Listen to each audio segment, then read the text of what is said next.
Dan saudara, sore ini kita sudah bersama dengan pakar kesehatan Profesor Chandra Yoga Aditama.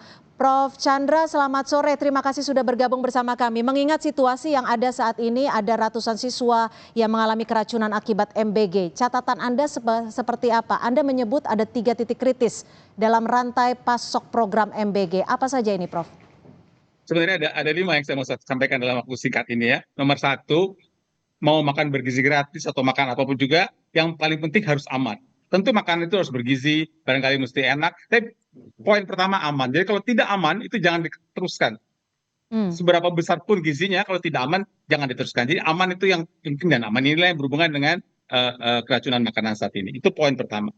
Poin kedua, tadi kan banyak dibicarakan tentang SPPG begini, begitu ya dengan segala masalahnya. Itu memang ada, tapi saya ingatkan bahwa ada yang namanya rantai keselamatan pangan, food security. Itu bermula dari tanaman atau bahan mentah sampai ke makanan itu jadi. Jadi tidak bisa hanya 1 atau 2 disalahkan, jangan-jangan ada proses di tengahnya. Kalau makan bahan mentahnya tadi sebut-sebut ayamnya misalnya tidak bagus, maka proses berikutnya juga bisa rusak. Misalnya toh bahan mentahnya bagus, kalau waktu membawa truknya berhenti 3 hari gara-gara ada ferry yang macet, bahan bakarannya jadi rusak. Jadi itu faktor kedua. Kemudian bagaimana gudangnya? Katakanlah pemasakannya sudah bagus, apalagi kalau tadi ada masalah tidak ada sertifikat segala macam. Tapi kalau toh bagus sekalipun, dia harus dibawa lagi ke sekolah. Itu juga ada masalah. Jadi ada berbagai tahap yang harus dilalui, dan itu mesti dicek satu persatu. Karena disrupsi dari satu proses saja, maka semua rantai ini bisa terganggu. Itu poin kedua. Poin ketiga, yang sekarang sudah terjadi kan 5.000 nih, ada tulisannya di bawah nih, 5.000 lebih siswa keracunan ya. Ini yang mesti ada proses penanganannya dengan baik, lebih 5.000 ini. Tadi kita bahas sedikit tentang apa yang terjadi pada anak. Saya ingatkan bahwa yang pertama mesti dilakukan kalau ada keracunan adalah melakukan PE, penyelidikan epidemiologis, sehingga tahu persis dari gradasi tadi mana yang terjadi. Yang kedua, ditangani bukan hanya sakit seperti yang ada di gendong ini. Tentunya kasihan, harus ditangani, diinfus segala macam. Tapi ingat, ada faktor ketakutan juga ya, mental, stres, orang tua, anak, itu juga harus ditangani. Itu poin kedua. Dan yang ketiga, menurut saya harus ada transparansi, harus dijelaskan ke publik.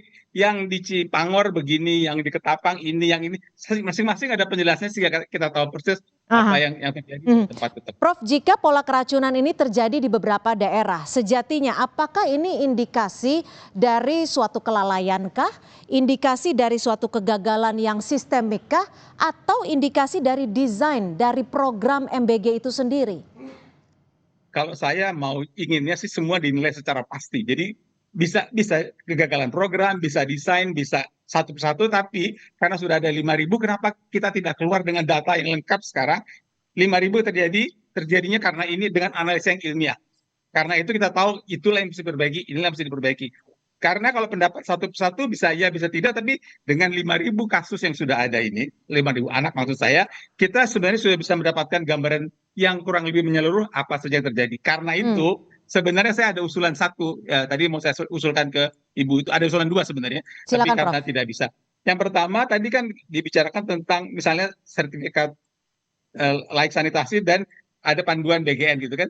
Kalau buat kita yang orang dari luar kan, ini kan BGN pemerintah juga, dinas kesehatan pemerintah juga ya. Kenapa mesti seakan-akan satu dengan lainnya nggak yang satu gitu?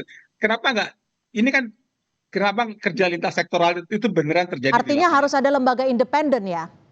Atau lembaga independen boleh, atau mereka kerja sama-sama. Jangan yang satu begini, yang satu begitu, itu akan mengganggu. Itu poin pertama. Poin kedua, sebenarnya ini saatnya sudah untuk melakukan pendekatan ilmiah. Saya usul ada 2 pendekatan ilmiah. Satu yang namanya survei kepuasan. Jadi kita tanya sekarang anak, orang tua, guru, penyedia, bagaimana survei. Ini kan sudah lebih 6 bulan. Itu satu. Yang kedua adalah studi kohort, pendek aja, studi kohort. Mulai sekarang lakukan, ikuti anak-anak itu 2 tahun, 3 tahun, 5 tahun, sehingga kita tahu dampak ini secara jelas. Prof, singkat saja langkah cepat yang harus dilakukan karena sudah ada catatan 5.000 lebih korban mengalami keracunan akibat MBG.